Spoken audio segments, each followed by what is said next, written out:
Vous allez plonger au cœur d'une nouvelle histoire inspirante. Bienvenue dans 10 minutes, le podcast des Français dans le monde. Je suis Gauthier Seyss et j'ai le plaisir de passer 10 minutes avec Quentin Biel, direction Séoul, en Corée du Sud. 10 minutes, le podcast des Français dans le monde. Françaisdanslemonde.fr. Une destination qui fait rêver les plus jeunes aujourd'hui, la Corée du Sud. 8 heures de plus que la France. Quentin a terminé sa journée de travail. Bonjour et bienvenue sur la radio des Français dans le monde. Bonjour Gauthier, merci de me recevoir. Alors on va échanger ensemble. Il faut dire que tu es le lauréat du prix de l'expatriation de Racine Sud, les Occitans dans le monde. Tu as raflé le prix Jeune Expat.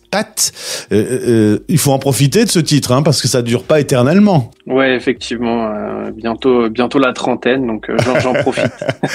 29 ans aujourd'hui, on te retrouve à Séoul. On va revenir sur ton parcours. T'es né à Paris, mais à 18 ans, tes parents prennent la direction de Nîmes, en t'emmenant dans les bagages, évidemment.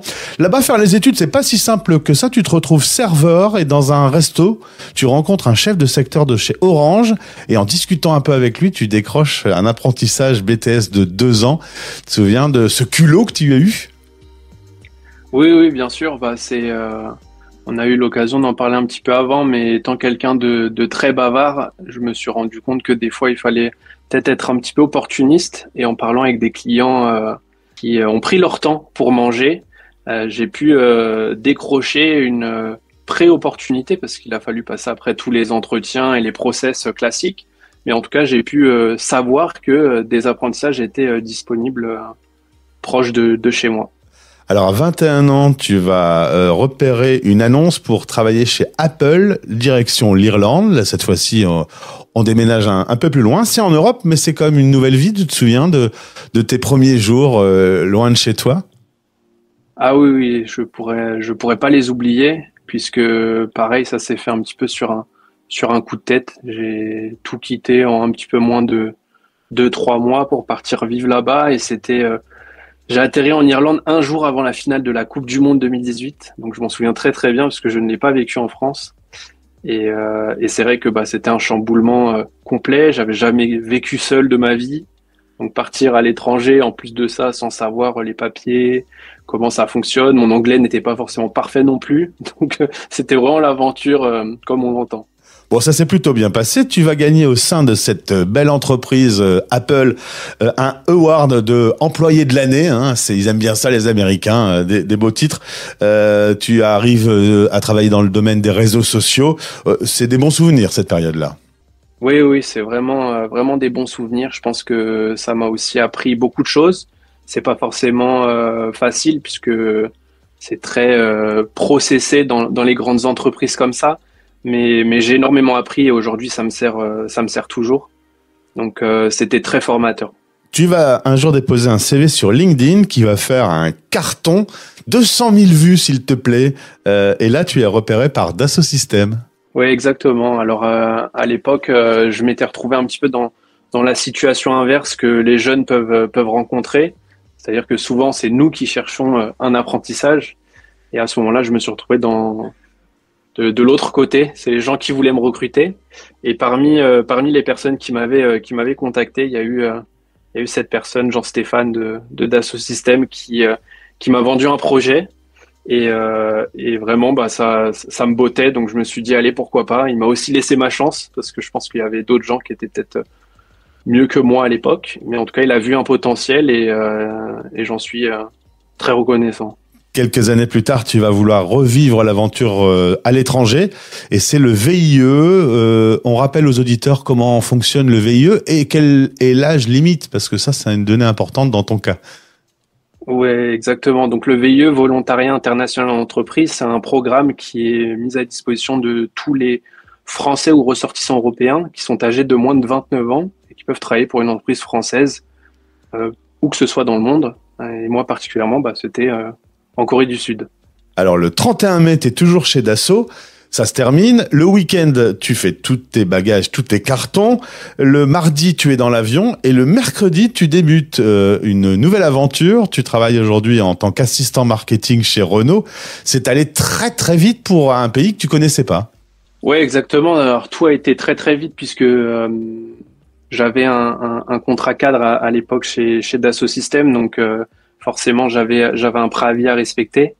Et comme tout a été très très vite et le temps a été compté, puisque j'ai eu 29 ans le 11 juin, et il fallait absolument que je commence avant d'avoir 29 ans, donc le 1er juin, tout s'est fait à la vitesse de l'éclair.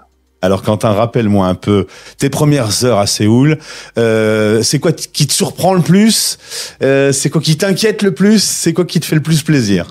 Alors je dirais que déjà très surpris, mais c'est quelque chose auquel je m'attendais, c'est que rien n'est comme chez nous. On n'utilise pas le même alphabet, tout est ouvert tout le temps. Moi j'habite dans ce qu'ils appellent des office-tels, et en bas de chez moi il y a des magasins qui sont ouverts toute la nuit, enfin 24 heures sur 24. La ville est très dynamique. J'habite en plein milieu du quartier d'affaires de Gangnam.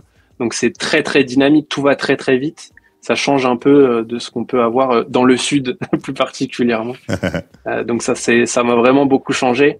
Et c'est quelque chose que moi je recherchais particulièrement en venant ici. Est-ce que tu prends une claque dans la différence culturelle? Ah oui, alors là, c'est, je pense aussi quelque chose que je recherchais, mais comme on dit, tant qu'on n'y est pas, on peut pas le savoir. On parle souvent de la Corée, c'est très tendance, mais je pense que c'est un pays qu'on peut visiter et on va vraiment apprécier. Y travailler, c'est encore autre chose. Donc il y a forcément des différences culturelles qui sont tellement différentes de ce que nous on peut vivre en France, mais c'est aussi ça qui est très formateur et il faut le respecter. C'est pour ça qu'on s'expatrie aussi. D'une façon très pratique, qu'est-ce qu'on peut donner comme conseil à quelqu'un qui va arriver à Séoul? Alors déjà, être très ouvert d'esprit, puisque on ne fonctionne pas du tout de la même manière en Corée du Sud qu'en France. Ça, je pense que c'est le premier conseil. Je dirais aussi de parler coréen, même si je suis pas forcément le bon exemple, je le parle pas. Mais c'est un pays qui s'est ouvert vers l'international quand même relativement récemment. Et du coup, l'anglais est pas forcément une langue qui est extrêmement utilisée, même dans le domaine professionnel. Donc, savoir parler coréen, ça reste un grand plus.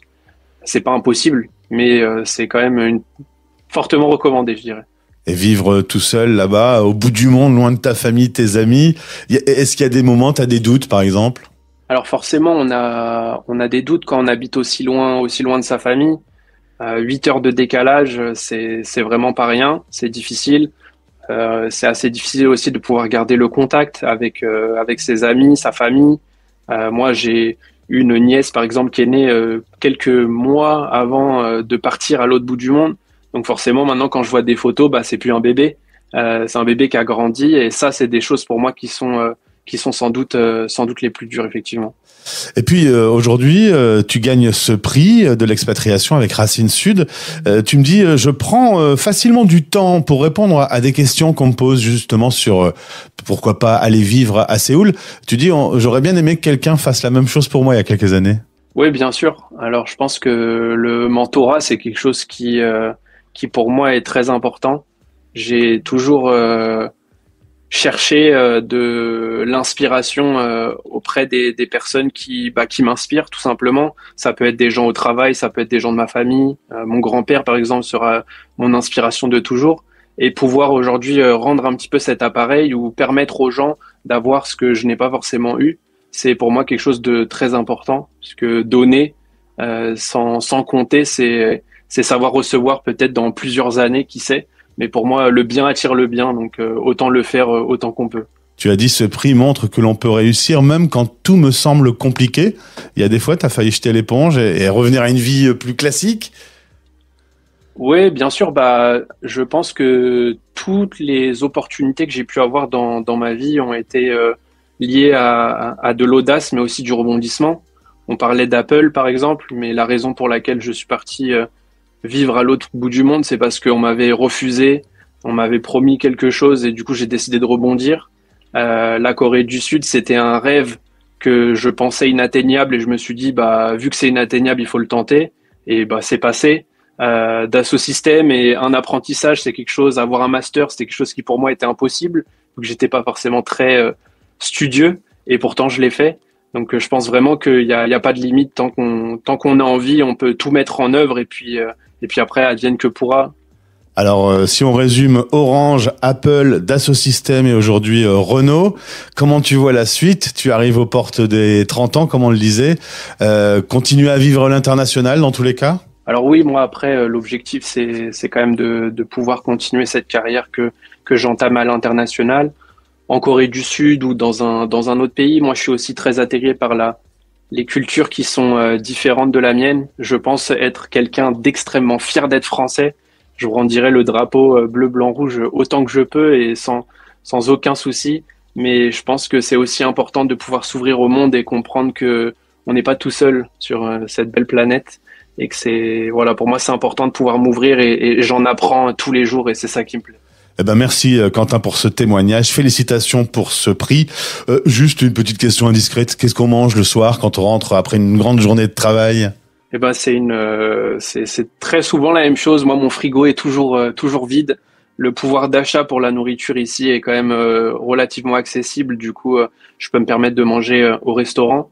Alors dit comme ça paraît être quelque chose d'exceptionnel, mais là, par exemple, j'ai pu manger pour un petit peu moins de 8 euros un plat vraiment très très bien garni. Mais très souvent, oui, ça termine dans les petits restaurants qui sont autour de chez moi, avec un petit plat pour me réconforter après des longues journées de travail. Et c'est quoi ce petit plat alors? Vas-y, ouvre-moi l'appétit. Alors c'était du riz avec des oignons, du poulet croustillant, un œuf sur le plat, tout ça un petit peu mélangé avec des sauces très coréennes à base de soja. Ils mettent de la mayonnaise, j'aime beaucoup la mayonnaise ici. Mais c'était un bon mix qui donne pas forcément l'appétit comme ça, disons, mais c'était vraiment très très bon. Ben merci Quentin et au plaisir de te retrouver. Tu nous raconteras la suite. Merci beaucoup. Français dans le monde. Vous écoutez La Voix des expats.